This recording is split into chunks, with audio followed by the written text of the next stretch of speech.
www.voiceofcongo.net. Hi, this is Natalie Makoma. Please watch The Voice of Congo #1. Toute peine mérite salaire, mais le manque de professionnalisme doit être sanctionné. Voice of Congo, si t'as pas professionnel, donc chapeau, Bolanda. Acteur, nabino, musicien, artiste en général, on s'appelle.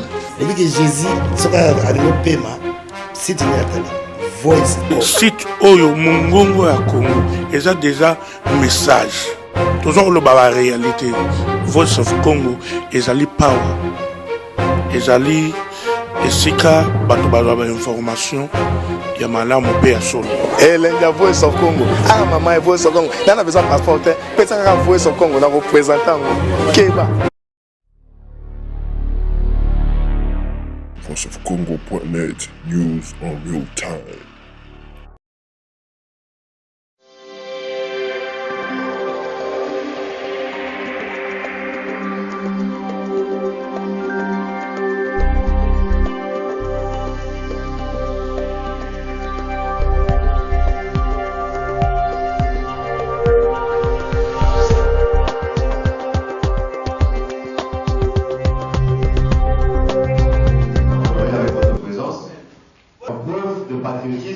En commençant peut-être par l'hymne national. Unis par l'effort pour l'indépendance, laissons nos fonds longtemps coupés, et pour de bon prenons le plus bel élan, dans la paix au peuple ardent. Par les lateurs, nous bâtirons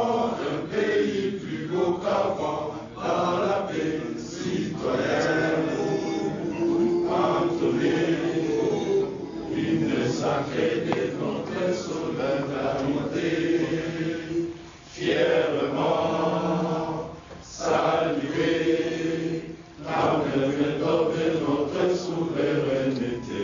Congo, l'embelli Congo, Esaïe Congo, obéi Congo.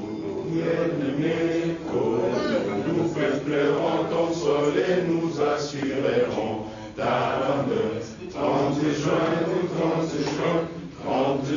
nous ton soleil, jour sacré, sois les témoins, jour sacré de l'immortel, serment de liberté, que nous lèvons à notre prospérité pour toujours.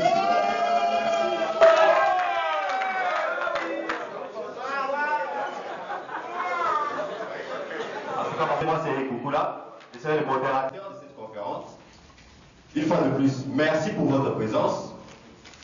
Mais avant que je ne continue, je veux m'excuser, ou plutôt présenter des excuses de la part de certains panélistes qui ne se sont pas présentés aujourd'hui, notamment le professeur Vata qui devait être ici, mais malheureusement, il n'a pas pu revenir en Afrique du Sud à temps, parce qu'il devait être ici aujourd'hui au moins.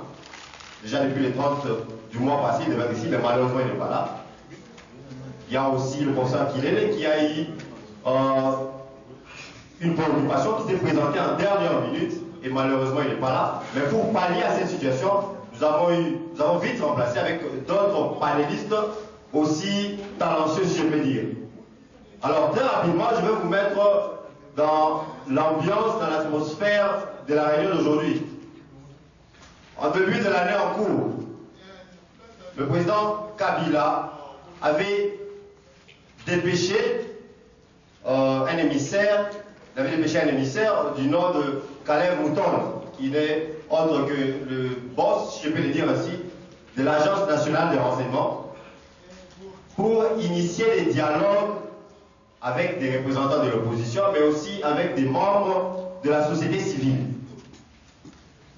Parmi les partis qui avaient été approchés par M. Mouton, on liste l'UDPS, l'UNC, le MLC, mais aussi des groupes parlementaires, des libéraux et des démocrates. Ok, au dire de M. Kabila, il préconisait ce dialogue pour parvenir à des élections apaisées. Comme nous le savons tous, dans les 12 mois à venir, la grande nation congolaise aura à faire face à plus de 7 échéances électorales. Et d'après M. Kabila, le dialogue visait à apaiser la situation avant ces dialogues. Ces dialogues, malheureusement, ont été à la base de dissensions dans l'opposition en général et dans l'opposition de la diaspora en particulier. Mesdames et messieurs, le week-end dernier, il y a eu des clashs violents, des affrontements physiques entre opposants de la diaspora, la majorité des combattants. Certains étaient pour le dialogue et d'autres contre ce dialogue. Et comme résultat, il y a des clashs à Bruxelles le week-end dernier. Alors, parmi les conséquences néfastes de ce genre de clash, c'est que l'opposition se retrouve amoindrie ou affaiblie continuellement.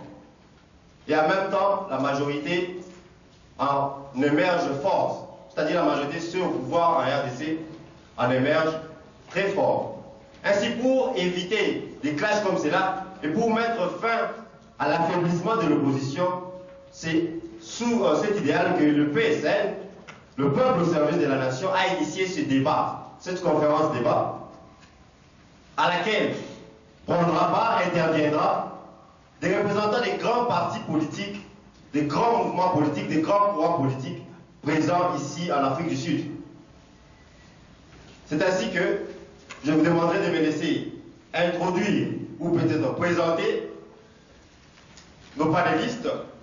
Le premier, je prendrai celui qui est plus près de moi, il s'agit de M. Ridi Manio, qui est président du peuple au service de la nation. Si on peut avoir des acclamations pour lui, s'il vous plaît.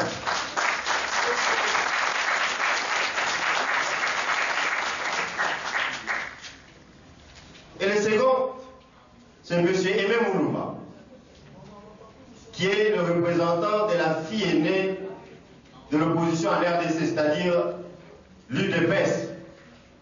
Puis-je avoir des acclamations pour M. Aimé, s'il vous plaît.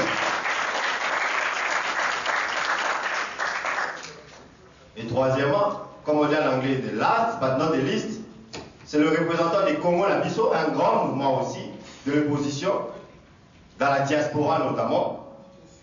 Et il s'agit de M. Richmel Moutolo, si on peut avoir des acclamations pour M. Richmel. Merci. Et c'est comme ça qu'on va procéder. Alors, ces conférences, c'est que je donnerai une affaire de 5 à 7 minutes à chaque intervenant, de très rapidement nous dire s'il est pour ou contre les dialogues, pourquoi, sous la médiation de qui. Après leurs exposés respectifs, nous reviendrons vers vous. Nous prendrons le premier round des questions, vous posez vos questions, et pendant que vous posez les questions, ils noteront. On leur donnera le temps de répondre, et après, nous reviendrons encore vers vous. Donc c'est ainsi qu'on va procéder. Une fois de plus, merci pour votre présence. Nous allons très vite, pour ne pas abuser votre temps, nous allons commencer directement. Je commencerai par, comme je l'ai appelé, le représentant de la fille aînée de l'opposition à l'RDC, c'est-à-dire l'UDPS, un respect pour les aînés, parce que c'est le parti, le plus ancien parti en RDC. Et c'est comme ça que je lui donne le micro. Monsieur Moulouma, pour l'UDPS et pour contre les dialogues, pourquoi sous la médiation de qui? Le micro est là. Merci beaucoup. Je remercie l'initiative qui nous a été offerte. Bon, je ne sais pas. Je viens juste représenter l'UDPS, comme nous le disons, la fille aînée de l'opposition, qui est un parti qui n'est plus à présenter. Juste notre position, c'est nous sommes pour les dialogues. Et si nous sommes pour les dialogues, c'est par le fait que nous avons cheminé depuis un certain temps dans la lutte pour faire atterrir notre pays dans la démocratie. Or, la démocratie, c'est un exercice qui demande toujours un dialogue permanent entre les acteurs politiques d'un pays. Chez nous, dialoguer, ce n'est pas une opportunité pour chercher un quelconque positionnement, mais c'est par rapport à une situation qui s'est créée, dont nous pensons qu'on peut arriver à des solutions autour d'une table. C'est de quelle situation, évidemment? La situation, c'est la crise de légitimité qui, lors des élections de 2011, dont nous avons tous participé, nous avons vu les résultats prononcés par la CENI donnant la victoire à M. Kabila, alors que dans le fait, c'est M. Etienne Tshisekedi, Ouamulumba, notre président, qui avait remporté les élections de 2011. De ce fait, depuis cette date, nous sommes entrés dans une crise qui nous a amenés jusqu'à ce jour dans une situation qui nous pousse à nous asseoir autour d'une table afin de pallier à cette situation et éventuellement pour aussi l'organisation des élections futures qui pointent déjà à l'horizon.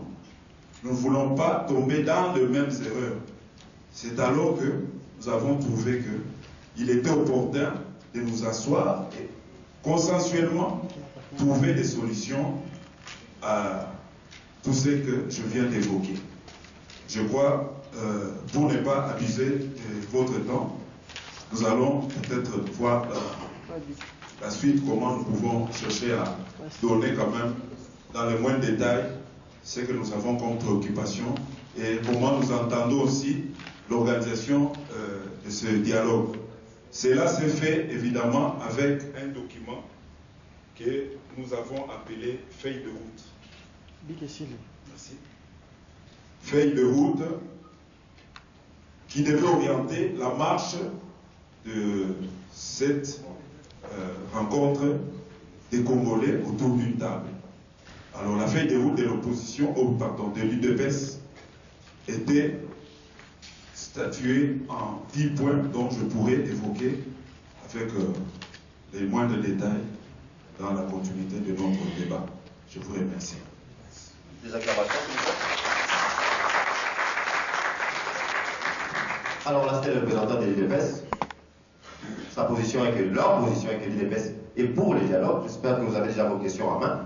Je passe au deuxième représentant. C'est celui du peuple au service des nations, la maison qui nous accueille aujourd'hui, M. Ridi Mandio. Le PSL est-il pour, contre ou abstention dans cette affaire des dialogues? Je commencerai d'abord par donner peut-être l'historique de la RDC, en commençant par le Sun City, les accords de Sun City. Je tire Sun City parce que notre constitution tire sa naissance là-bas. La constitution actuelle, je vous informe, je sais que beaucoup d'entre nous ici, ils le savent très bien, que c'est l'issue des accords de Sun City. Et nous avons eu des élections en 2006 et en 2011, mais ces élections ont toujours été contestées en termes de résultats. Et il y a eu beaucoup de problèmes qui s'est passé. Mais après les élections 2011, comme vous le connaissez très bien, des résultats officiels, selon la CENI, l'organe organisatrice des élections au Congo, et nous le savons tous, et la personne qui avait remporté les élections, c'était Etienne Tshisekedi, et ces élections ont été contestées.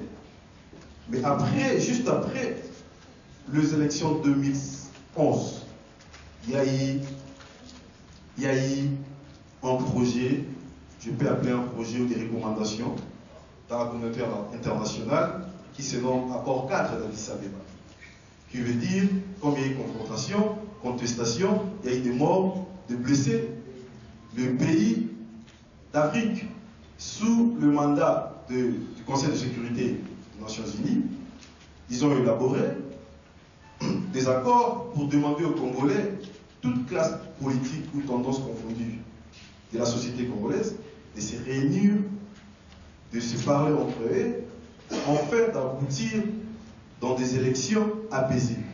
Et à l'époque, il soulignait très bien, c'était les élections provinciales, des élections municipales et de députés provinciaux et tout, la députation provinciale, ça devait se passer dans un climat un climat de calme.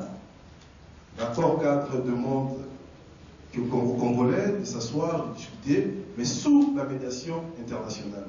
Et à l'époque, Mary Robinson, qui fut l'ex-présidente de l'Irlande, et il fut le représentant du secrétaire général des Nations Unies pour le Grand Lac, c'était elle qui avait la mission d'ouvrir de bons offices, de la médiation.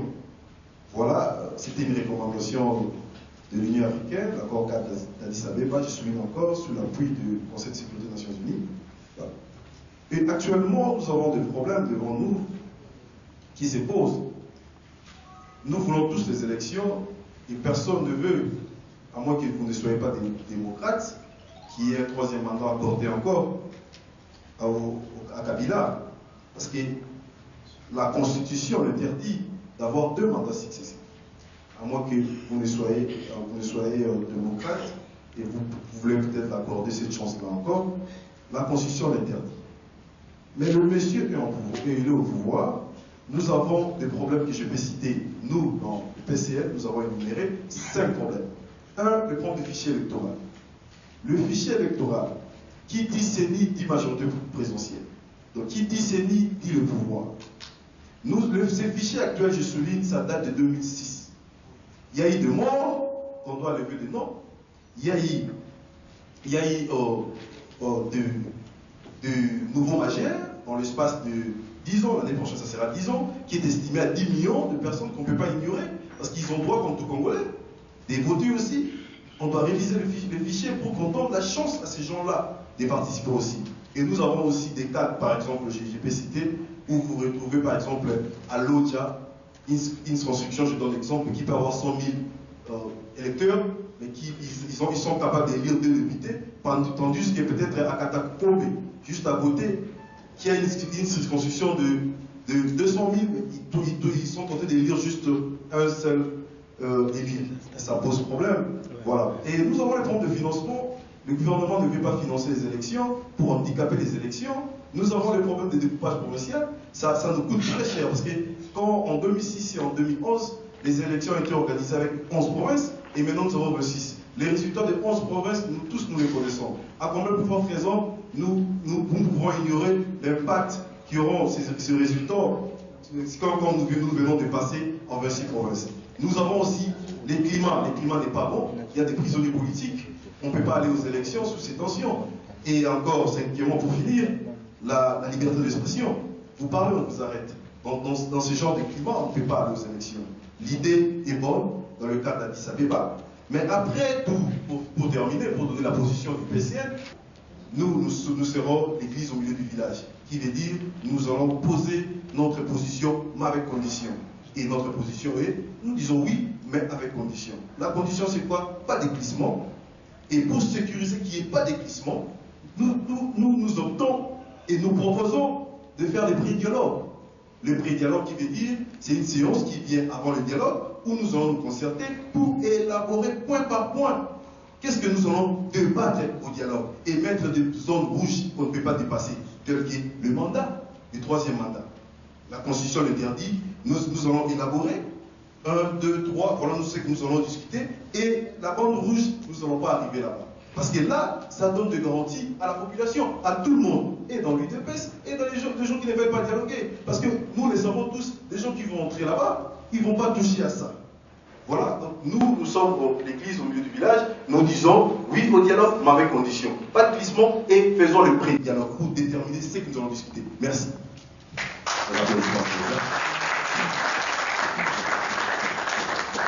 Ok, là c'était le représentant du PSN qui dit dialogue oui, mais avec condition, c'est le pré-dialogue. Et bien sûr, le 3e intervenant, c'est M. Rich Med Moutono, qui est représentant des Congo la Mission. Merci, monsieur le modérateur, pour m'avoir accordé la parole. Je remercie les organisateurs et j'en profite de cette occasion pour transmettre mes salutations à toute l'audience ici présente. Ok, le problème se pose autour du dialogue où il y a des dialoguistes et il y a ce qu'on appelle aujourd'hui des non-dialoguistes. Alors, la position de Congo Nabiso ou encore la position de l'initiateur du parti, n'est-ce pas? Ce que je voudrais dire ici est que nous sommes, ou le Congo est en train de traverser une zone trouble. Alors, les problèmes qui se posent par rapport au dialogue, dire oui ou non, les problèmes d'abord, c'est les contenus à discuter au cours du dialogue. Et une autre chose que j'aimerais d'abord épingler avant que je ne donne la position de Congo Nabiso à la fin, c'est-à-dire les contenus ou l'agenda du dialogue doit, n'est-ce pas, être connu, et cela doit être harmonisé au préalable. Alors, qu'est-ce que nous voulons dire par là? Ce que nous voulons dire est que dialoguer dans le sens même du mot, ou même dans les contextes africains ou dans les contextes politiques, les dialogues, c'est tel que nous sommes là, nous sommes en train de parler des choses pour trouver une solution. Mais il s'est fait que, depuis les dernières élections, qui datent de 2011 jusqu'à ce jour, vous conviendrez avec moi qu'il s'est déjà resté qu'une seule année pour que l'actuelle législature puisse, n'est-ce pas, céder les bâtons à de nouveaux dirigeants, selon la Constitution. Alors, ce que nous disons est que si nous devrions dialoguer, pourquoi le faire d'abord maintenant, seulement à un an d'autres élections? Ce qui n'est pas du tout correct parce que le Congo ou les Congolais dans l'ensemble, dans la diaspora comme à l'intérieur, nous avions eu assez de temps pour parler autour de ces sujets. Alors, nous disons que ce dialogue, à moins que nous puissions être dupes d'accepter d'aller dans un dialogue, cependant un dialogue qui sera organisé par les détenteurs du pouvoir. Si les organisateurs le permettent, vous êtes le modérateur de la séance, si vous pouvez demander une minute de silence pour nos morts. Je suis sûr que tout Congolais digne de ce nom sera d'accord avec lui. Si on peut observer juste une minute, en mémoire des millions de personnes qui se meurent chaque jour à l'est du Grand Congo, qui aussi se font violer chaque jour nos sœurs, nos tantes, nos mères. Juste une minute, juste une minute.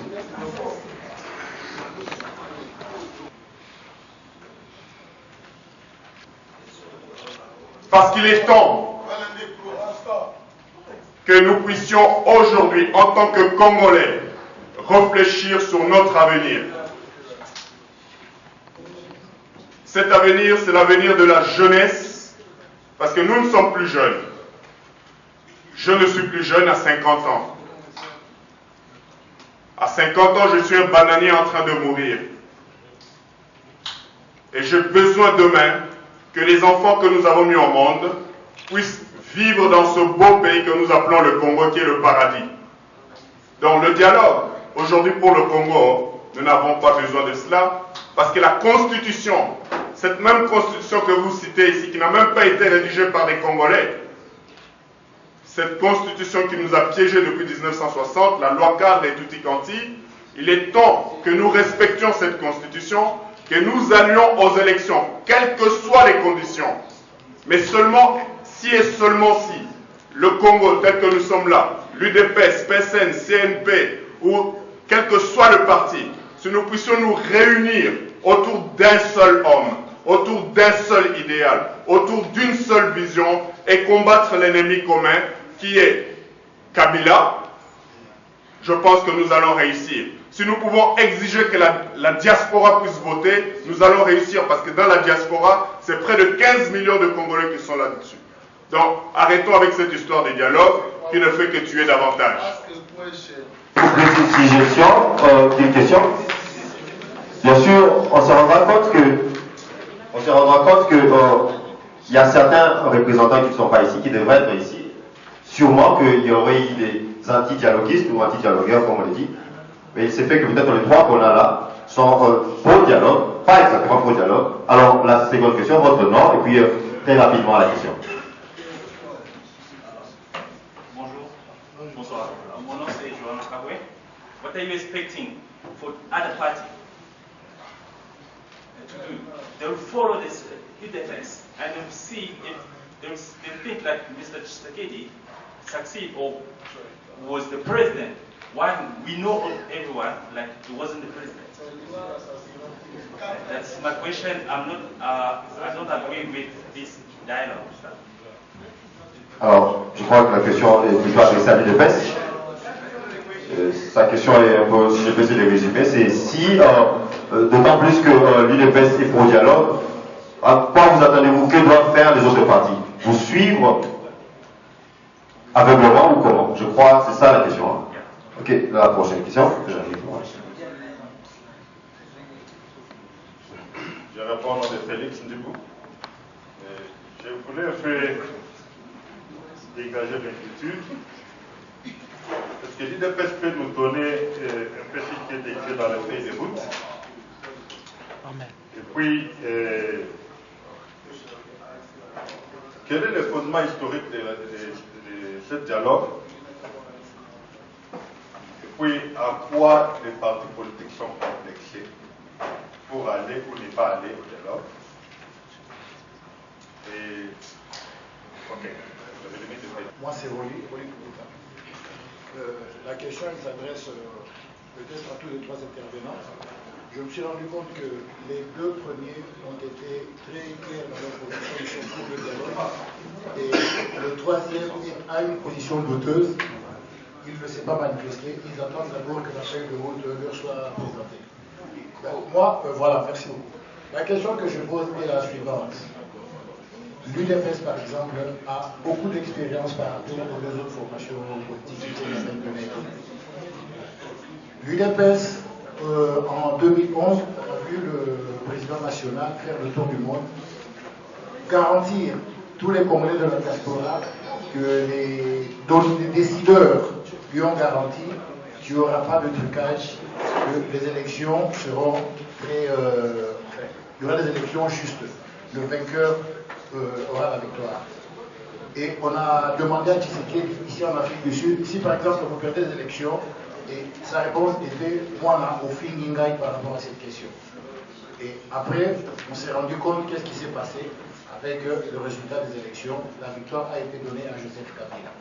Aujourd'hui, l'UDPS est en train de prôner un dialogue sous la médiation internationale. Ne trouvez-vous pas que la personne en face de vous n'avait toujours pas compris qui il est exactement? Parce que déjà en 2011, vous avez été roulé. On vous a garanti que vous aurez la victoire. Et tout le monde sait que c'était Tshisekedi qui avait gagné les élections. Malheureusement, à la fin, on a donné la victoire à Joseph Kabila. Quelles sont les garanties par rapport à ce dialogue aujourd'hui que vous prenez tant et sous la médiation internationale? Et la feuille de route que vous avez avec les 10 éléments là, quels sont les 10 éléments, quels sont les 10 points nécessaires pour cette feuille de route? Et qu'est-ce qui vous garantit, qu'est-ce qui vous dit que Joseph, quand il viendra au dialogue, il dira oui, oui, oui, oui, oui à toutes vos préoccupations? Vous ne vous rendez pas compte que Joseph a déjà manifesté ses intentions de se maintenir au pouvoir? Merci. Moi, c'est Joe Poyo. D'abord, j'aimerais faire une petite remarque à votre égard. Vous avez donné votre opposition pour ceux qui sont pour le dialogue, mais vous n'avez pas dit exactement ce que vous allez offrir. Le PSN a dit qu'ils avaient soulevé 5 points, l'UDPS a parlé de 10 points, mais pour que nous posions des questions, nous devons savoir quels sont ces 10 points avant de donner notre opinion et nous suggérer quoi que ce soit. En dehors de ça, l'UDPS, c'est à plusieurs reprises que j'ai entendu, vous voulez discuter de la légitimité du pouvoir du président Joseph Kabila. Je pense que, à l'unanimité, que l'on dise que Tshisekedi a gagné les élections, officiellement, c'est Joseph Kabila qui est le président. Alors, pour moi, je voulais juste poser spécifiquement 2 questions. Pourquoi dialoguer? Et je vais beaucoup plus m'adresser à l'IDPS, entre guillemets, parce que l'IDPS a participé à la conférence nationale, dont vous avez pu organiser. Et jusqu'à présent, on n'a jamais vu les résultats dont l'UDPS a apporté. Et je trouve que dialoguer, c'est juste jouer dans le camp de Joseph pour lui donner le pouvoir encore pour continuer ses bêtises. J'aimerais bien poser la question à M. Richemont Mutombo.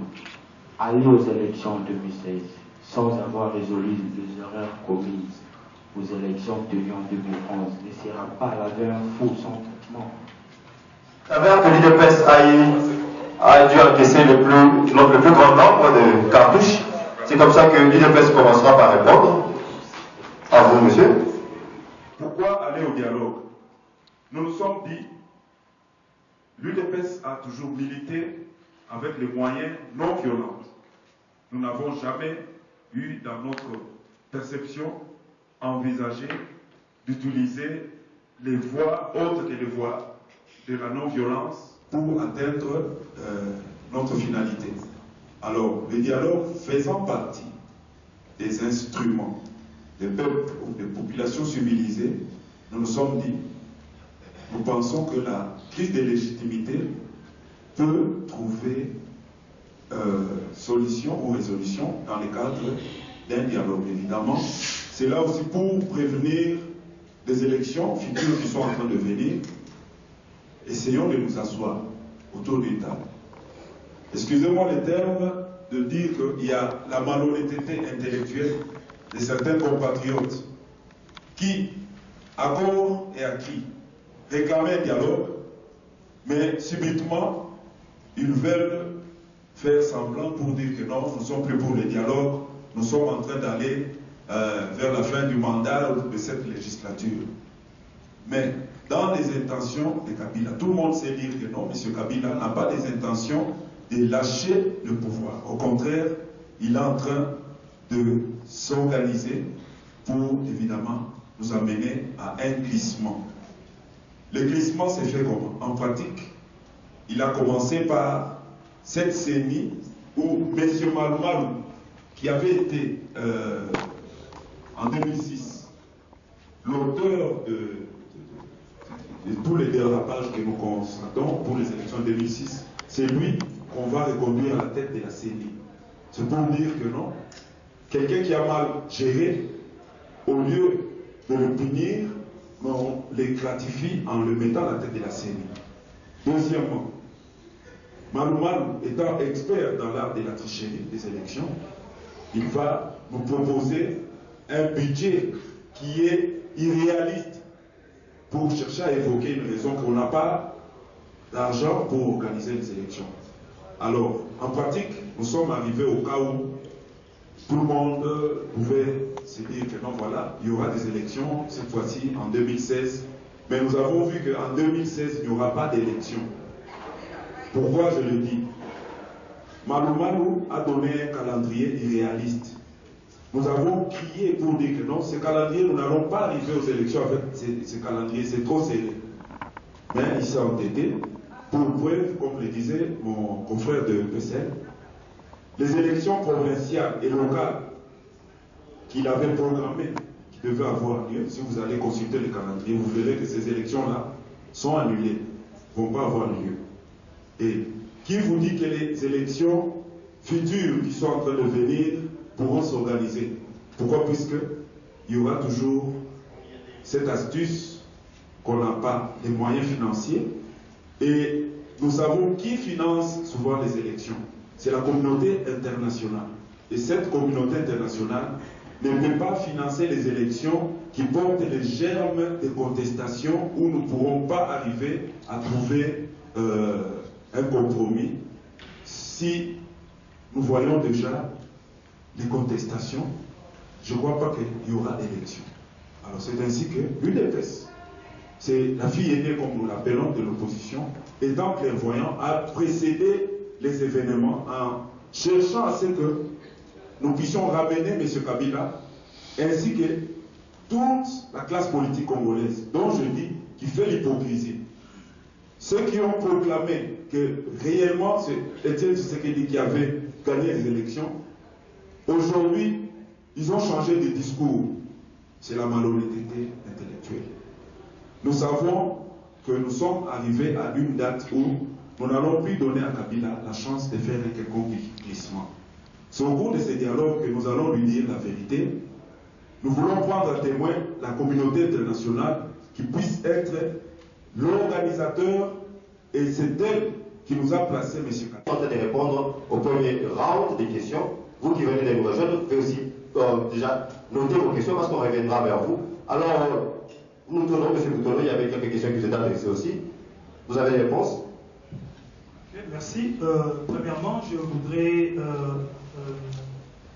n'est-ce pas, lever l'équivoque qu'avait adressé M. Jean Boisse, disant, quand il a pris la parole avant qu'il ne puisse poser sa question, disant que tous les trois ici devant, nous avons la même position qui est le dialogue. Je crois, quand j'ai parlé, j'avais bien épinglé que nous n'avons pas, n'est-ce pas, nous, l'option d'accepter les dialogues, en ce sens que nous ne pouvons pas cautionner d'aller en dialogue avec la personne ou un système qui a créé jusqu'ici des problèmes, dans ce sens que l'organisateur même du dialogue fera à ce que les invités puissent jouer son propre jeu. Et en allant au dialogue, nous voyons qu'il y a facilité, n'est-ce pas, d'accepter ou alors d'occasionner les glissements dont beaucoup sont en train, n'est-ce pas, de réfuter. Donc, la position des Congo Nabiso n'est pas une condition douteuse. C'est une condition certainement que vous n'avez pas vraiment, vous ne m'avez pas vraiment suivi avec beaucoup d'attention. Nous n'acceptons pas d'aller au dialogue. Et surtout que ça sera organisé par le même système. Vous avez bien dit, pendant que vous avez eu la parole, depuis l'indépendance de 1960, nous avons connu beaucoup de dialogues jusqu'ici. Pourquoi continuer à aller de dialogue en dialogue? Je crois que c'est par expérience que vous l'avez même. Disant, pourquoi devrions-nous continuer avec les dialogues et concertations alors que depuis 1960, 55 ans aujourd'hui, beaucoup de dialogues, beaucoup de consensus, beaucoup de concertations, mais il n'y a rien de concret qui a été fait. Et la plupart, ou je peux dire la majorité de tous ces dialogues, de toutes ces concertations ont accouché d'une souris. Et nous le savons très bien. Aujourd'hui, le peuple congolais a un désir. Le peuple congolais a un désir de rebâtir cette nation. Le peuple congolais a un désir d'être heureux et de vivre le bonheur chez lui au Congo. Alors, comment allons-nous cautionner, aller au dialogue dans ce timing qui nous reste d'un an, pendant que la Constitution, qui a même été promulguée depuis 2006, était claire, disant que le mandat présidentiel est de 5 ans, une fois renouvelable. Alors, je crois que si, de 2006, il y a eu quelqu'un qui a été élu pour la première législature, et maintenant la personne fait sa seconde législature, nous croyons et nous savons, selon même la Constitution, que la personne ou le système en cours est fait mandat, selon l'article 220 de la Constitution congolaise. Là, je voudrais actuellement vous dire, et selon nous, nous avons la ferme conviction que ce dialogue accouchera aussi de notre souhait. Donc, nous ne sommes pas partants de ces dialogues. Pour répondre maintenant à M. Bendo. Alors, par rapport à votre préoccupation, je dirais ceci. Ce n'est pas laver, comme vous l'avez dit, laver un fou sans traitement. Dans un sens, si je vous ai bien compris, vous dites pourquoi ne pas chercher, parler, dialoguer d'abord avant d'aller aux élections. Mais dans notre temps, ou encore la partie plutôt au pouvoir, la majorité présidentielle, ils savent bien ce qu'ils sont en train de faire.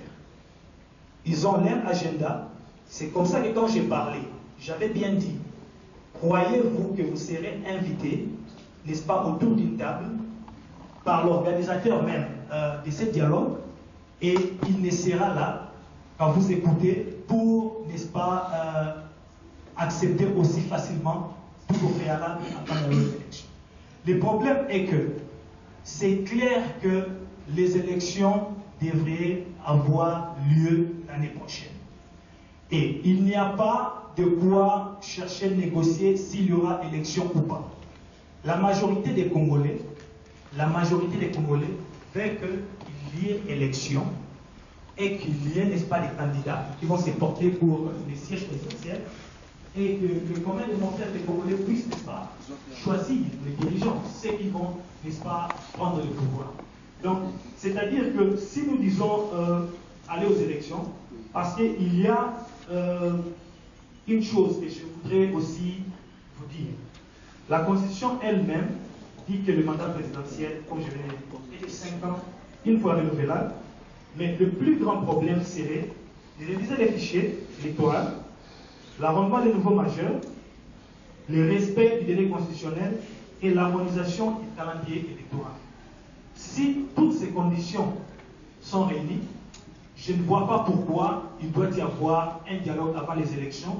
Alors, aller au dialogue et traiter du contentieux, cela reviendrait-il à dire de 2015 jusqu'à l'année prochaine, le système au pouvoir acceptera de donner la légitimité du pouvoir à l'UDPS parce qu'ils viennent avec l'idée du dialogue.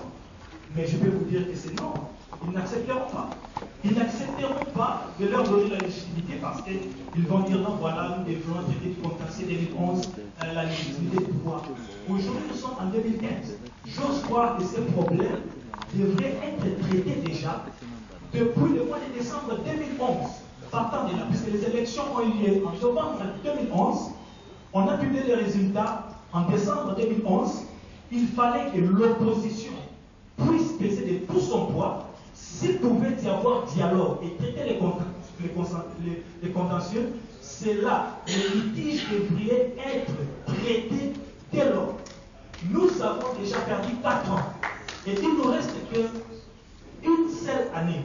Pourquoi traiter ces contentieux maintenant pendant que ça a été clair que le système en place joue de tous ces moyens pour perturber les Congolais?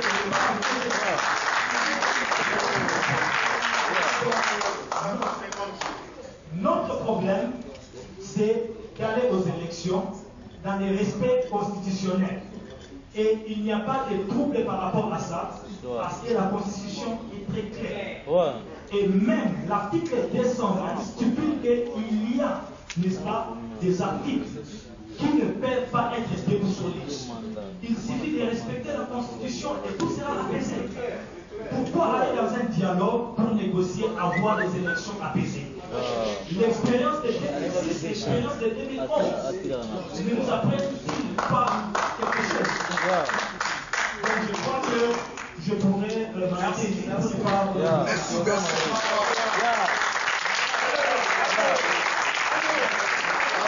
Pour répondre à Joe Boyo, qui est le président du Congolais de l'Université de Johannesburg, je connais très bien, c'est un ami, je voulais dire ceci. Nous avons des problèmes de fichiers électoraux, les problèmes sont là, le financement, d'où viendra l'argent, nous avons le découpage provincial qui affecte les élections, la réalisation des élections, et les prisonniers politiques, il y a des Diomizonga qui sont en prison, il y a des Vano, il y a beaucoup de gens qui sont en prison, sans procès, et nous avons aussi la terreur qui règne à Kinshasa. J'étais à Kinshasa, il n'y a pas de liberté d'expression. Je passe en direct à la télé, on balance une musique comme transition, pendant que je suis là, c'est les réalisateurs qui me disent, écoute, tu ne peux pas dire ça. Il dit, mais non, parce que toi tu viens de l'étranger, peut-être on ne peut pas t'arrêter. Nous, on ne peut pas dire ça. Voilà, les réalités sont ceci. Les gens vivent dans la peur. C'est un gouvernement qui règne, qui bat son plein avec la force, qui utilise la force. Et devant des gens pareils, on ne peut pas aller aux élections dans des climats pareils. Et je vous dis même, qui de nos candidats, parce que ça revient, c'est les droits de tout Congolais, de se prononcer ou d'aller, c'est pas comme candidat présidentiel. Des gens perdent à Kinshasa. La majorité des gens qui disent que je serai candidat en 2016, ils sont avec nous dans la diaspora. Qui ose parler là-bas que moi je serai candidat à Kinshasa ou au Congo? Citez-moi. Voilà. Donc le problème ici, c'est que j'essaie de dire, pour aller avec ce que mon frère de Congo Nabiso il vient de dire. Le problème, nous avons en face de nous quelqu'un, c'est pas la Constitution. La Constitution, c'est un cahier, c'est un livre, ce sont des écritures. Mais le respect de la Constitution, c'est ça le problème. Le monsieur ne respecte pas la Constitution. C'est pas la Constitution. Oui, la Constitution dit qu'il y aura des élections en 2016. Mais une année, qu'est-ce qui se passe? La Constitution dit que normalement il devait y avoir les élections municipales, urbaines, provinciales depuis 2011. Mais jusqu'à là, 4 ans après, toujours il n'y a pas d'élection. Le monsieur ne respecte pas la Constitution. Ce n'est pas la Constitution. La Constitution dit que l'année prochaine sera les élections. Mais pendant que la CENI dit qu'ils ne sont pas financés. Point d'interrogation. Et voyant toutes ces réalités devant nous, nous disons non. On peut aller discuter, mais sous médiation internationale. Parce que la Constitution, elle est de la RDC. Nous cherchons l'appui qui venant de l'extérieur. Parce que ce qui est vrai, un pays souverain dans le monde actuel aujourd'hui, mais nous faisons partie, il y a des alliances régionales, continentales, voire même mondiales. Il y a l'Union africaine, il y a la SADC, il y a les Nations Unies. Nous allons aller accuser ce monsieur là-bas. Et il y a des Congolais qui travaillent nuit et jour. Je suis parmi, et j'étais des noms ici, dans la diplomatie secrète, ou silencieuse, si je peux le dire, personnel pour aller voir, de créer des lobbies, enfin, que nous puissions mettre la pression sur les gars, parce qu'ils ne nous respectent pas tant que nous. Et nous travaillons contre lui, mais avec des appuis de la communauté internationale. Et quand cette communauté internationale se tourne vers nous, pour nous dire, ok, voilà, oui, nous avons écouté et nous proposons ça et ça avec vous l'intérêt. On ne peut pas dire non. Le seul problème ici, je dois être franc avec moi-même. Et les gens, et les non-dialogueurs, et les dialogueurs, c'est juste un manque de confiance. Les non-dialogueurs ne font pas confiance aux dialogueurs. Ça, c'est vrai. Même moi, vous me voyez là, je ne fais pas confiance à l'IDPS en termes d'intention. Je dis, tout ce que vous avez écrit, c'est bon, mais qu'est-ce qui me garantit que quand vous serez là-bas, vous allez appliquer ce que vous m'avez dit? C'est ça le problème. Le plus grand problème, c'est la confiance. Et pour répondre à Carly, ce qui est vrai, les dialogues nous est important. Parce que peut-être les problèmes ici qui se posent, les gens pensent que c'est Kabila qui a initié le dialogue. Les gens pensent que c'est l'IDPS qui a commencé le dialogue. Ce n'est ni Kabila ni l'IDPS qui a commencé le dialogue. Ce dialogue existe à partir de l'accord cadre. Mais c'est juste là où se pose le problème. Ça fait, là je peux rejoindre mon frère, il a tout à fait raison. L'intention qui se cache derrière le dialogue, ça pose problème. Parce que l'accord cadre a été publié après, je crois 3 mois après, ou 3 ou 6 mois après les élections de 2011. Mais pourquoi juste après 4 ans, M. Kabila veut l'appliquer maintenant? C'est qu'il y a Anguille sous roche, il cherche quelque chose. Voilà, on est clair. Et du côté de l'UDPS, ils sont en train de voir aussi que, ok, dans ce climat ici, donc voilà comment les élections vont se passer. Mais si avec 11 provinces, vous connaissez tous le résultat, à tomber pour faire trésor avec 26 provinces, je vous dis. Mais ce serait un chaos total. Et dans une année, on ne peut pas réaliser les élections comme ça. Et qui dit Séni, dit Kabila. Je vous dis, qui dit Séni, dit Kabila. Ces gens sont là, ils travaillent pour lui, pour le maintenir au pouvoir et c'est tout. Même cette histoire de découpage a été juste créée pour handicaper même les élections que mon ami soutient. Le découpage a été créé pour handicaper ces élections-là. Donc voilà, et nous pensons, pour être au milieu de tout, passons au pré-dialogue, comme ça tout comme on leur en tête, que voilà les sujets A, B, C, D, A jusqu'à Z, mais sauf ça. Voilà, merci.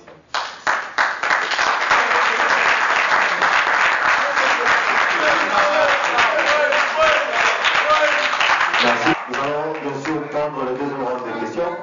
Nous nous excusons pour des problèmes de son. Na combat au tozala ngo biso tuka congolais tozala uni tozala groupe moko pour combattre le problème du Congo. Voilà, c'est la première question. Deuxième question, je ne suis pas d'accord pour le dialogue. Pourquoi? Puisque quand M. Kabila a divisé la province, il n'a pas consulté Tshisekedi pour faire un dialogue. Maintenant, il a fait tout ce qu'il veut et il vous demande un dialogue.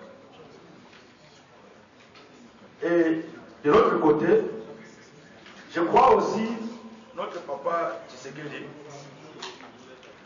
devrait aussi à son tour, tourner le dos pour, avant d'accéder au dialogue, d'aller demander quand même à Kabila, non, attendez un peu, que je consulte un peu la nation congolaise. Mais il n'a pas fait ça. Donc, c'est son idée personnelle ou c'est pour la nation. Troisièmement, c'est comme nous avons dit depuis Kabila Salaka, l'élection en 2011 à Kinshasa, Abenga il sauté de ça la dialogue. Juste dans 6 mois, il veut constituer un dialogue. Pourquoi? Aujourd'hui, ma question est celle-ci. Ma préoccupation est une. Nous sommes Congo. Et si nous sommes Congo, la question que j'ai posée tout à l'heure, malheureusement qui n'avait pas été comprise, est la suivante. Pourquoi nous ne nous réunissons pas, au lieu d'avoir PSN, UDPS, CNB, quels sont les autres partis? Pourquoi nous n'avons pas seulement le Congo contre Kabila? Nous avons l'article 64 de la Constitution qui nous donne le droit aujourd'hui de revendiquer nos droits en tant que Congolais. Vous avez pu rentrer au Congo pour négocier. Certains d'entre nous n'avons pas pu rentrer au Congo pour même enterrer nos parents parce que nous sommes pichés. Merci pour la question. Vous avez dit, vous voulez dialoguer avec lui avec l'appui de la communauté internationale. Au cas où les choses ne marchaient pas, vous allez prendre vos précautions. De quelles précautions parlez-vous? Parce que c'est la même question qu'on a posée à M. Etienne Tshisekedi en 2011 pour répondre aux Congolais au cas où Kabila a triché, qu'est-ce que vous allez faire? J'ai appris qu'il disait « Moana Ozo Finganga ». À d'autres termes, je vais battre Kabila, tout est prêt, il n'y a pas une voie pour la tricherie. Maintenant, vous partez avec la même logique. Au cas où la communauté internationale est là, parce que je ne sais pas si vous avez appris que la communauté internationale a été délivrée de sa mauvaise intention de cochonner les Congolais, c'est pourquoi vous prenez votre appui à la communauté internationale. Ma question est celle-ci. Si une fois vous êtes cochonné, qu'est-ce que vous allez faire? Parce qu'en dehors du dialogue, il n'y a que des armes. Je vous remercie. Merci. Merci, moi c'est Nick Martin d'Ankifolo. J'ai une préoccupation et une question pour remercier Richmond Moutolo. J'ai bien suivi vos exposés. Vous êtes vraiment très déterminé à aller aux élections. Au moment où vous avez donné une petite histoire, je veux dire, de 2006 jusqu'à aujourd'hui, vous avez mentionné les irrégularités que nous avons observées dans les élections passées. Donc, jusqu'à présent, vous reconnaissez que ces irrégularités-là persistent. Et deuxièmement, la CENI a bien dit qu'ils n'ont pas les moyens pour organiser les élections. Mais vous tenez d'aller aux élections. Comment comptez-vous résoudre les irrégularités que vous avez mentionnées jusqu'à présent? Et quelles sont les méthodes et les moyens que vous allez pratiquer ou utiliser pour avoir de l'argent et donner à la CENI la capacité d'organiser des élections? Je vais savoir si... Merci. Merci beaucoup. Monsieur Eli, ma préoccupation, je pense parler bien, je vais parler un peu en lingala. Ok, merci beaucoup. Monsieur Eli, Motuna Nanga Ezali Boy, est-ce que l'IDPS, pour le moment, pour se rendre compte qu'il faut avoir deux sortes de dialogue. Premier dialogue, la population. Deuxième dialogue, na battu à président Joseph Kabila. Est-ce que l'IDPS se rend compte qu'il y a deux dialogues qu'il faut arranger? Comme causons un peu ciment, au ce que même mutuna ndap moko tongelio ou installer wana pour déplacer pour côté ndap mususu, il faut prévenir yé.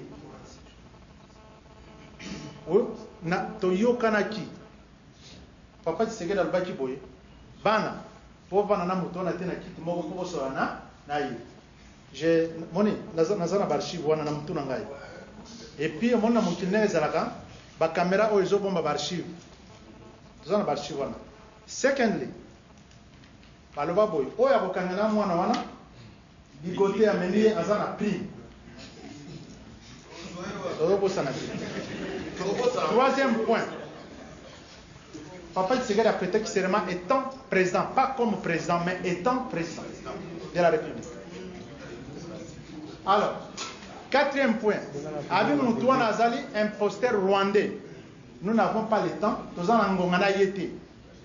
Alors, comprenez, et ça le kolanda ko tongi o tienga kuna. Batu nyonso tu, ba congolais nyonso tu, bandima kina makanisi wana pe bavanda kina ndako wana ya tongela ki mama. Sikoyo tangu makamne ezo bana bolala, balali pe na ndako wana. Sikoyo isepe ke batu tangu balamuki bamoni bi azana ndako kuna ndako. Ebe papa tout ça la nuit. Nde epesi batu batomboki babandi ko finga basali na cercueil. Alors sikoyo je pense avant de pointer du doigt, avant qu'on le voit non, bino bosali la bonne manière et le lengue malamu ya kosala ezali ko vanda nous au s'examiner na yomoko mabunga euti wapi. Donc en cherchant à trouver une solution vous créez encore un problème. Donc boluka solution pour la population mais bon. Donc botiki biso na ndako wana isolé to moni papa za kuna azone na muta pixection mi plaza escroc. Donc la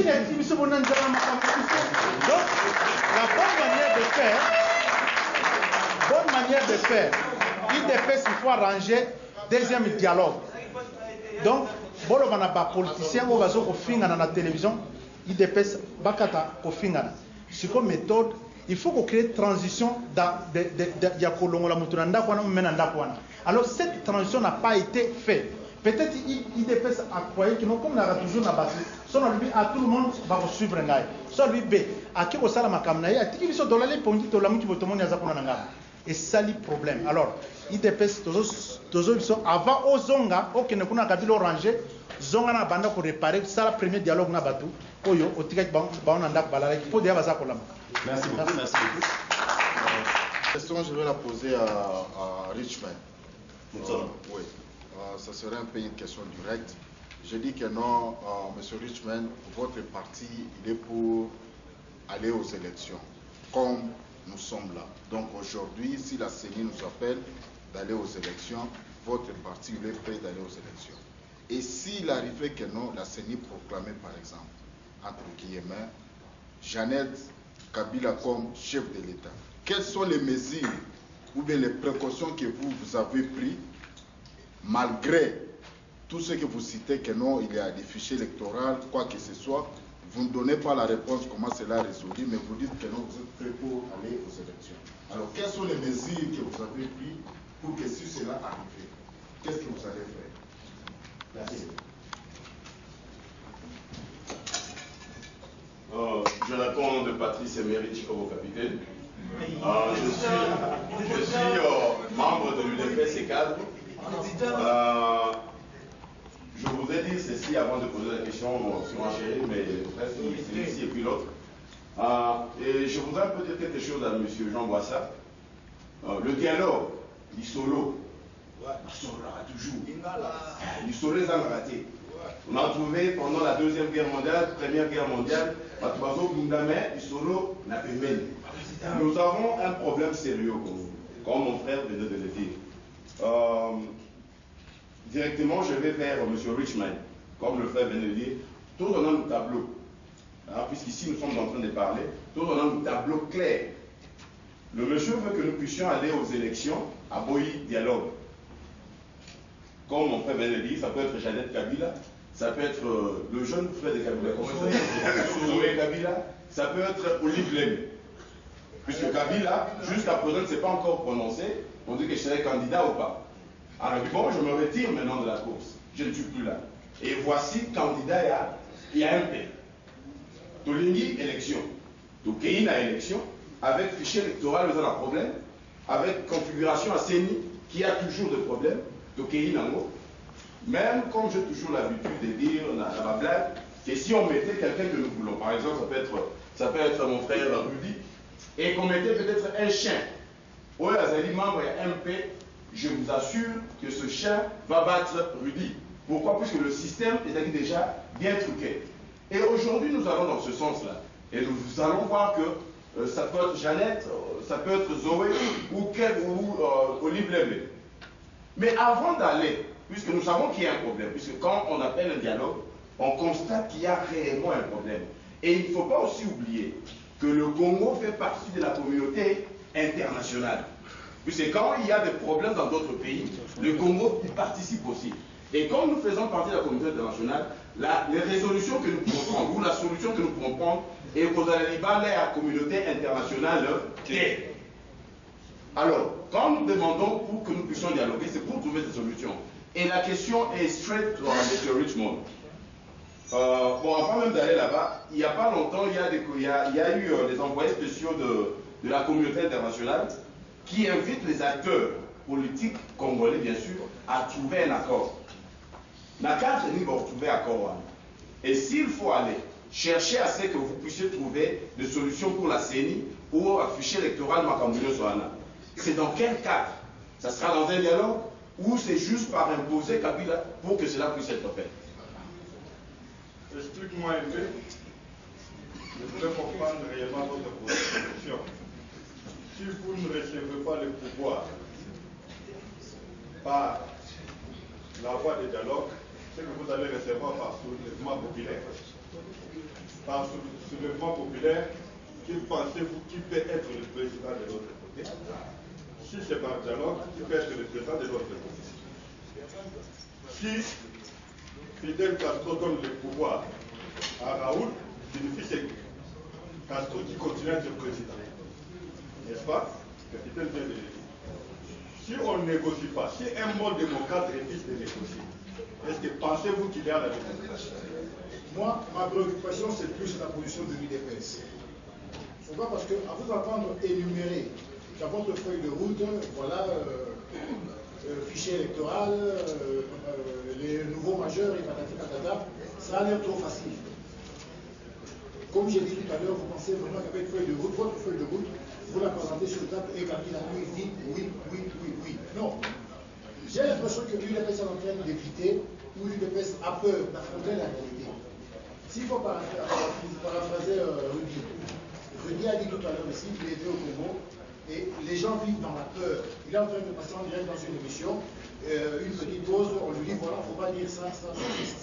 Et vous pensez que quelqu'un qui vit dans cette pareille dictature, et vous allez vous mettre autour d'une table avec quelqu'un comme ça, il sera prêt à partager vos préoccupations. Je pense que non. Vous avez dit tout à l'heure, je viens de dire tout à l'heure que Kabila ne respecte pas la Constitution. Et vous pensez que si la Constitution est une loi fondamentale du pays, que lui ne peut pas respecter, va-t-il respecter vos préoccupations, vos préconditions pour le dialogue? Non, soyez réaliste. Tout à l'heure là, IDPS vous avez dit, le jour où vous irez au dialogue, vous avez discuté, au cas où Kabila ne respecte rien du tout, vous demanderez au peuple de se prendre en charge. Quelle est cette prise en charge? C'est-à-dire c'est ce que vous évitez, c'est ce que vous avez peur de faire. On ne demande pas à l'UDPS de prendre les armes, non, loin de là. Mais la solution, pour moi, sincèrement, c'est ce que l'UDPS devait faire. Demander au peuple de se soulever. Un soulèvement populaire. La solution pour l'UDPS, c'est quoi? Parce que l'UDPS, c'est le fils aîné. C'est la première fille de l'opposition. Donc l'UDPS, en principe, devra encadrer tous les jeunes partis, avoir une seule voix, une seule parole, mobiliser la jeunesse au pays, afin que tout le monde, que le peuple se soulève une désobéissance civile, bien sûr. On n'envoie pas les gens à tuer, piller et tout. Non, c'est-à-dire une désobéissance civile, descendre dans la rue comme cela s'est fait au Burkina Faso, comme cela s'est fait en Égypte. On a vu un soulèvement populaire. Et c'est ce qui a amené jusqu'au pouvoir en place dictatorial de quitter le pouvoir. Aujourd'hui, au Burkina Faso, nous avons une transition. Il y a 2 ans, ils vont organiser des élections. Mais pourquoi l'UDPS a-t-il peur de demander au peuple de descendre la rue? Ne trouvez-vous pas que l'UDPS est en train d'accompagner le pouvoir en place pour l'occupation? Merci. La disposition IDPS à suivre pour que l'élection soit complétée par la communauté internationale. L'histoire est là pour rappeler que la négociation UDPS Agenda, même à l'époque du fait président des maréchals, UDPS Azala toujours. Pourquoi est-ce que l'UDPS ne se bat pas dans un combat tel que les élections provinciales? Parce que vous savez, comme aux États-Unis et par ailleurs, qu'est-ce que les pouvoirs font? En fait, les grands partis, ils prennent le pouvoir dans les petites institutions et les petites branches pour qu'ensuite ils puissent représenter une grande puissance par après. Pourquoi est-ce que l'UDPS ne se bat pas pour gagner des postes à l'Assemblée nationale, au Sénat par exemple, à l'Assemblée provinciale? Pourquoi est-ce que l'UDPS ne se bat pas d'abord dans ce point-là et essayer de faire une révolution dans ce point et je pourrais dire essayer de gagner une certaine place. Par après, essayer de combattre, je dirais même, le futur président ou le futur parti au pouvoir, quelque chose comme ça. Ça, c'est l'une des questions que je veux poser. Deuxième question, j'ai plus suivi l'intervention de M. Richman. À vous entendre parler, vous êtes un peu plus focalisé sur le passé. C'est comme si on vivait dans le passé. Non, M. Tshisekedi a gagné en 2011. Mais qu'est-ce qu'il fera aujourd'hui qu'il puisse encore gagner? Ce n'est pas 2011. 2011 est passé. Pourquoi ne pas avancer? Aller de l'avant, penser plus au futur, essayer de combattre sans ramener cette erreur-là, je dirais, cette tricherie-là du passé. Et vous dites que le dialogue, voilà, c'est un problème. Moi, personnellement, je ne pense pas que le dialogue, c'est un mal. Je dirais que c'est un mal qui va contre un bien. Pourquoi ne pas s'asseoir avec l'ennemi? En fait, connaître ce que lui veut. Pour te répondre, d'abord, je pourrais aussi te répondre par une question, mais c'est une réponse. Comment convaincre son ennemi quand on sait que l'ennemi est déjà mal intentionné? J'en arrive, je suis en train de répondre. Et puis, je pourrais te dire que le léopard, même si tu avais, je ne sais pas, combien de quantités de savon, tu peux nettoyer un léopard, mais le léopard ne changera jamais sa peau.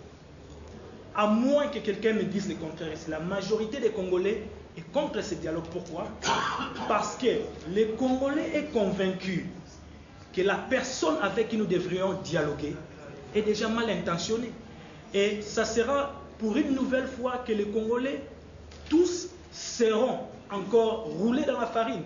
Et c'est ce que nous ne voulons pas. Dialoguer, c'est bien.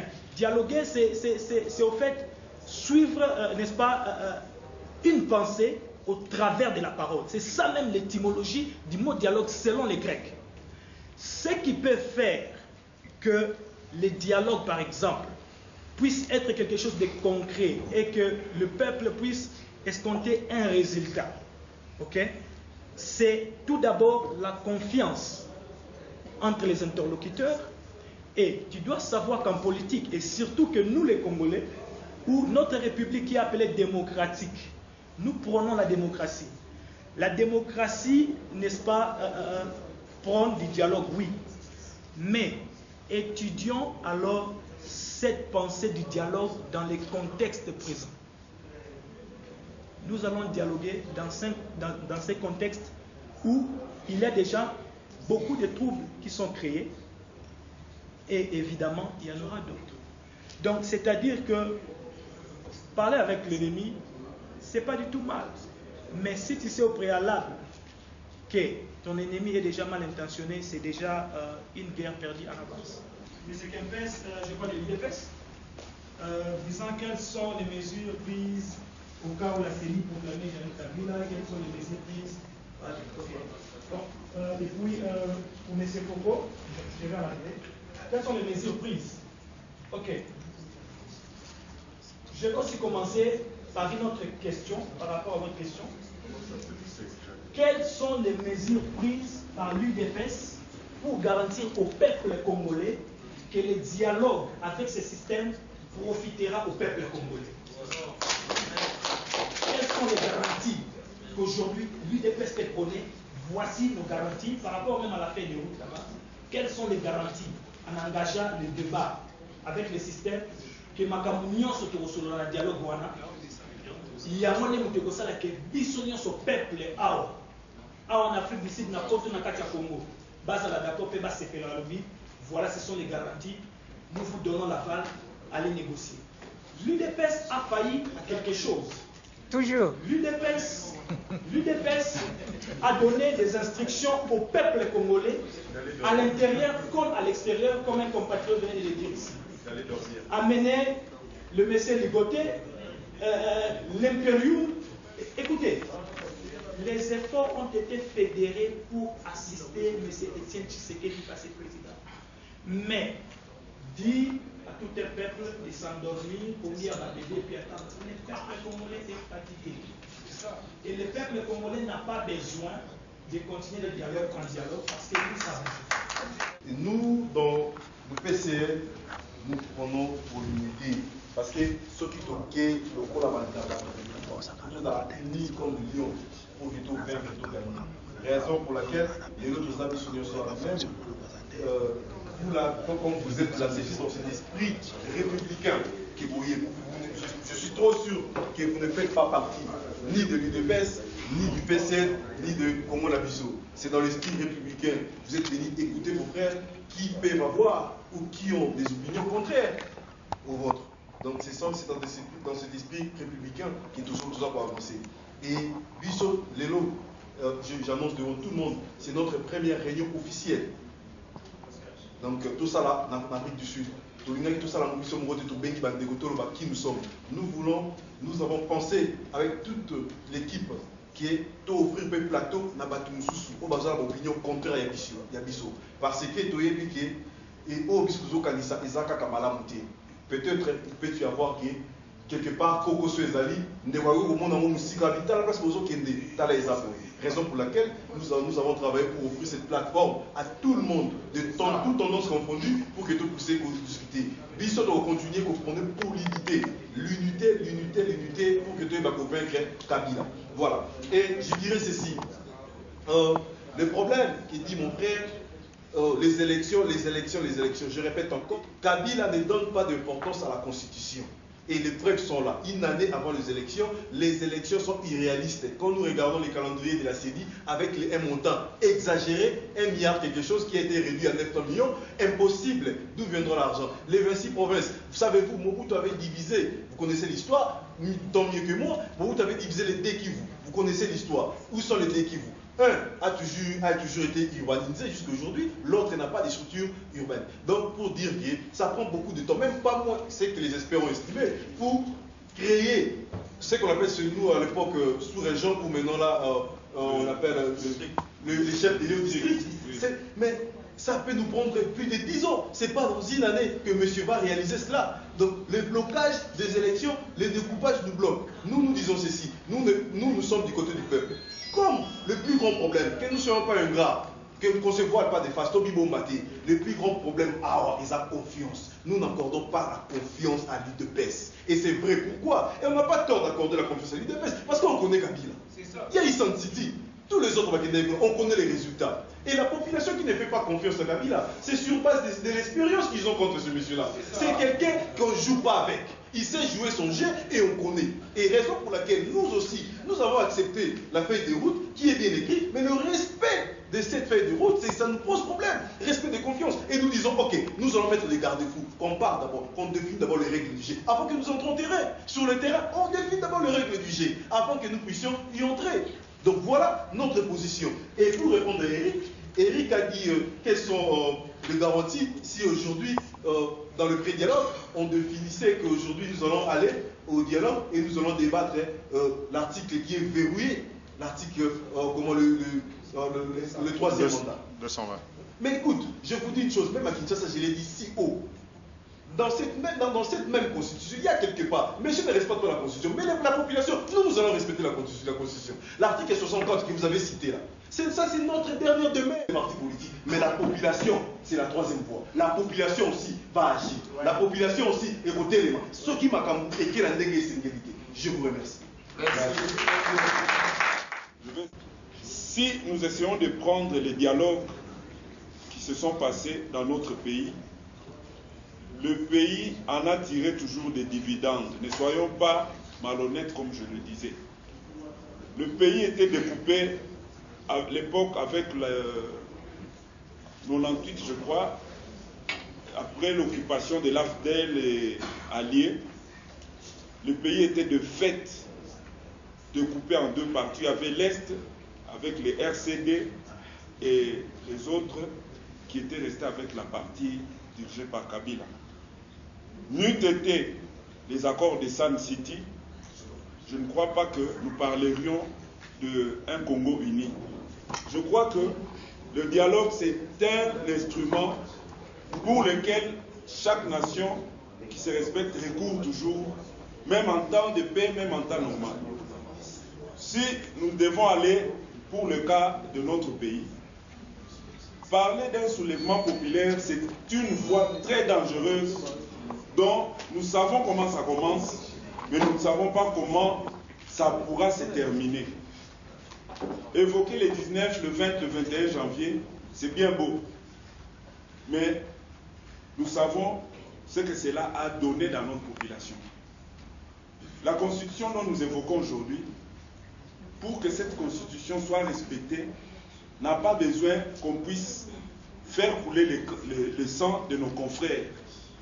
Nous n'avons pas besoin de cela, puisque dans d'autres nations, nous voyons, quand on établit, on institue une constitution, on est obligé de suivre cette constitution sans pour autant qu'il y ait effusion de sang. Mais pourquoi chez nous, nous devons avoir l'alibi d'envoyer le peuple dans la rue aussi longtemps que nous savons que ça ne va pas aboutir au respect de la Constitution, mais ça va créer plus de mal dans la population congolaise. Nous avons vu cela au Burundi, pas plus tard qu'au courant de cette année. Il y a eu des gens qui se sont soulevés, mais avec pour dividende le président Kourouziza est là et il n'y a personne qui peut arriver à contredire que non, le soulèvement populaire n'a pas abouti à quelque chose. En Égypte, comme vous l'évoquiez ici, il y a quelqu'un qui a évoqué dans la salle, la population avait élu un président dont nous savons la volonté populaire n'a pas été respectée, mais au contraire, lors du soulèvement, on leur a imposé un militaire qui est à la tête du pays.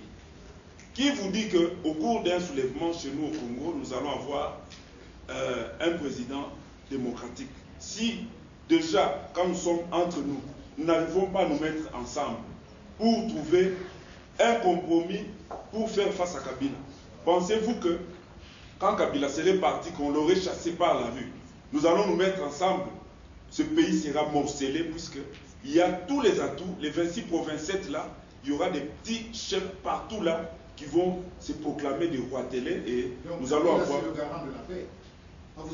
Non, mais non, je n'ai pas dit. Non, ah, ne me faites pas insinuer cela. Laissez-moi arriver. L'IDPS n'a pas peur.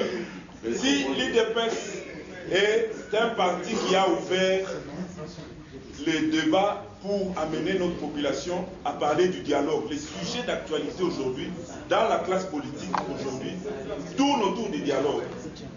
Quand il y a eu la contestation de 2011, je crois, les images, comme mon frère Elie l'a dit, sont là.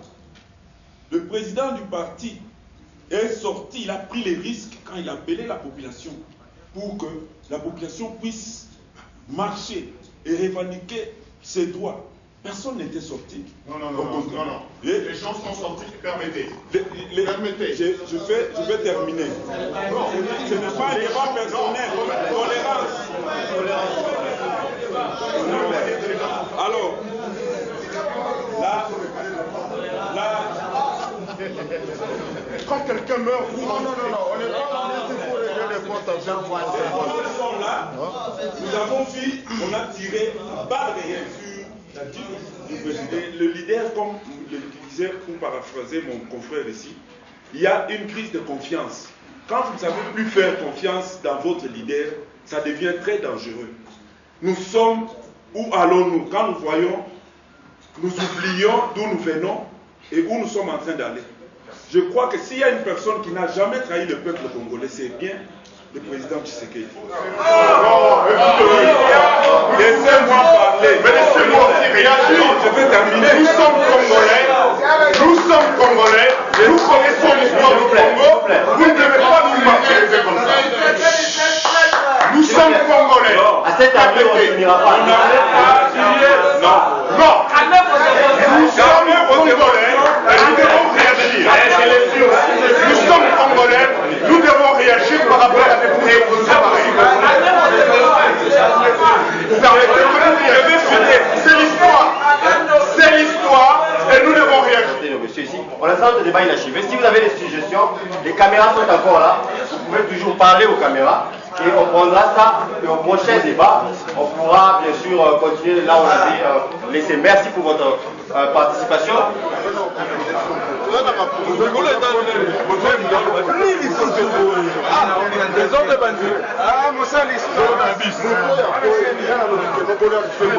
Comme je le disais, moi je suis de l'UDPS, nous soutenons le débat et plutôt le dialogue.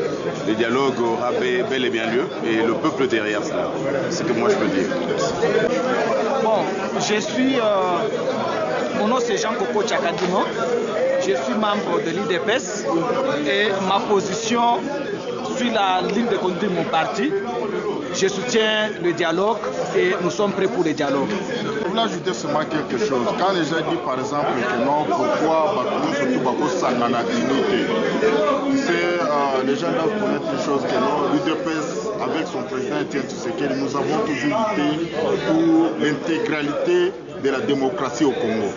Quand Mobutu a parlé le 24 avril, il a parlé que non, un multipartisme à trois. Il a été une assistance de M. Etienne Tshisekedi, mais les lots personne ne cause les monanités. Merci beaucoup.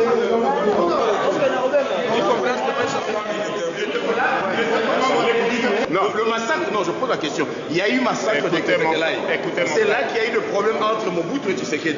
Puisque Mobutu a recommandé que les gens puissent être massacrés. Non, le passé est dans les passés. Non, le passé. Le passé, on a un côté. On a besoin à présent si on a futur to former le on est Bien, brièvement, je suis contre le dialogue. Et si dialogue il y a, le dialogue doit être entre toutes les forces vives de la nation congolaise. Un point intérêt, en écartant d'abord Kabila et sa classe politique et tous ceux qui l'encadrent. Le reste, il n'est pas question. Nous allons et nous déterminons que l'article 64 de la Constitution est l'article qui doit déterminer le peuple congolais aujourd'hui à se prendre en charge. Le reste, c'est de l'aventure. Parce que Tshisekedi connaît très bien que ceux qui sont en train d'encadrer M. Kabila, ce sont tous les mouvanciers qui ont été avec Mobutu depuis 60 jusqu'au départ de Mobutu. Et ils connaissent les règles du jeu. Donc aujourd'hui, on ne peut pas nous faire avaler des couleuvres. Un point est très. Merci. Donc ma conclusion par rapport à tous les intervenants, il est clair que les gens ne veulent pas le dialogue. Le dialogue, franchement, ça n'a aucun sens, ça ne sert à rien du tout, qui va peut-être servir au glissement, à prolonger peut-être un mandat de 3, 4, 5 ans encore à Kabila. Parce qu'il est connu de tous que Kabila, en organisant ce dialogue, c'est une mauvaise intention. Il est en train de chercher le troisième moyen, comment faire pour s'accrocher au pouvoir. Donc ce dialogue n'a aucun sens.